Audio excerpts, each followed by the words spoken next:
तो बच्चों आज हम स्टार्ट कर रहे हैं यूनिट्स एंड मेजरमेंट के आगे के क्वेश्चंस देखेंगे। जो पिछला वीडियो था वो थोड़ा ब्लर हो गया था, इसके लिए मैं माफ़ी मांगना चाहती हूँ आपसे। अभी आगे के क्वेश्चंस देखेंगे। Total time taken by laser beam. Laser is a source of very intense and unidirectional beam of light to return to the earth after reflection from the moon is 2.56 second. Calculate the distance of the moon from the earth. Speed of light is in vacuum is equals to 3 into 10 to the power 8 metre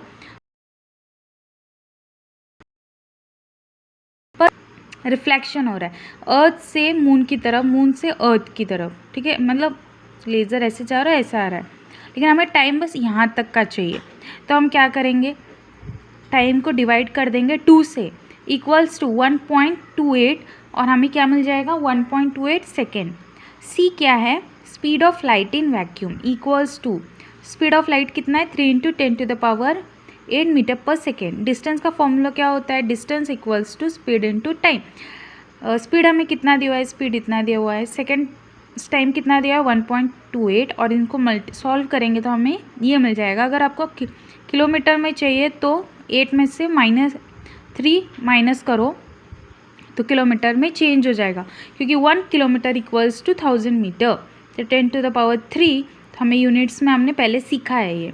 ठीक है, उसके बाद next question, the distance of the sun from the earth is 1.496 into 10 to the power 11, that is 1 astronomical unit. If the angular diameter of the sun is 2000, find the diameter of the sun. Theta कितना हुआ है हमें, दिया हुआ हमें 2000। अभी जो 1 की जो वैल्यू रहती है वो इतनी रहती है, हमें उसको थीटा को किस में कन्वर्ट कर रहे हैं, रेडियन में कन्वर्ट करना है।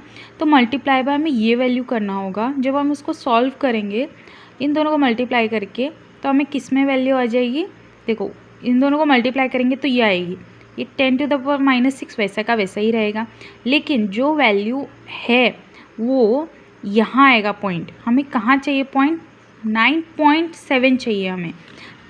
इन दोनों को मल्टीप्लाई कर वैल्यू जो आएगा वो 9700 यहाँ पॉइंट आएगा। हमें पॉइंट कहाँ चाहिए, 1 2 3 यहाँ चाहिए, तो इसमें से हम -6, तो हम यहाँ पे जाएंगे 1 2 3, तो 10 to the power -3 हो जाएगा। जब भी माइनस में पावर रहेगा और वो लेफ़्ट की तरफ पॉइंट जाएगा तो उसका वैल्यू कम हो जाएगा। ठीक है, और वो माइनस वैसा का वैसा रहेगा। हमें डी कितना दिया हुआ है 1.496 into 10 to the power 11 metre. हमें क्या फाइंड करना है, डायमीटर ऑफ द सन। ठीक है, तो theta equals to D by diameter by distance. तो हमें पता है फॉर्मूला। ठीक है, हमें डी फाइंड करना है equals to theta by D. हमें वैल्यू पता है, हमने अभी फाइंड की, और डिस्टेंस हमें गिवन है, तो हम इसको सॉल्व करेंगे तो हमें आंसर ये मिल जाएगा। Next question, the size of the hydrogen atom is about 0.4 angstrom. Calculate the total volume of a mole of a hydrogen atom given 1 angstrom equals to 10 to the power -10 metre, R equals to 0.4 angstrom. तो हम इसको angstrom को किस में convert करेंगे, metre में convert करेंगे। Metre में कन्वर्ट करने के लिए क्या चाहिए रहेगा, 10 multiply by 10 to the power -10 metre. ठीक है, अब ये पॉइंट को हम किधर लेके गए, इस तरफ लेके गए तो बढ़ गया, देखो इधर। अगर ये पॉइंट को हम इस तरफ लेके जाएंगे तो माइनस में कम हो जाएगा, -9 हो जाएगा। अगर ये पॉइंट को हम राइट साइड लेके जाएंगे तो ये बढ़ जाएगा, तो 4.10 to the power -11 metre. Volume of the atom of hydrogen कितना है, ये है। हमें ये वैल्यू सब्स्टिट्यूट करना है, हमें ये आंसर मिल जाएगा। अब देखो 10 into 10 to the power -11, 3 है यहाँ पे पावर में, तो -33 हो जाएगा। अगर इसको मल्टीप्लाई करेंगे, इसको इससे मल्टीप्लाई करना पड़ेगा, -11 multiply by 3, 10 to the power -33। In 1 mole of hydrogen atom कितना रहता है, एवोगैड्रो नंबर, ये हमें भी याद, ये भी वैल्यू हमें याद रखनी है। 1 मोल ऑफ हाइड्रोजन में कितने एटम्स रहते हैं, इतने एटम्स रहते हैं। तो volume of a atom in 1 mole of hydrogen, हमें वॉल्यूम फाइंड करना है। क्या फाइंड करना है, volume of atom in 1 mole of hydrogen atom. तो नंबर ऑफ एटम इन 1 मोल कितने हैं, इतने हैं, इतने रहते हैं। उसके बाद multiply by volume of 1 hydrogen atom. एक हाइड्रोजन एटम का कितना है वॉल्यूम, हमने यहाँ पे फाइंड किया।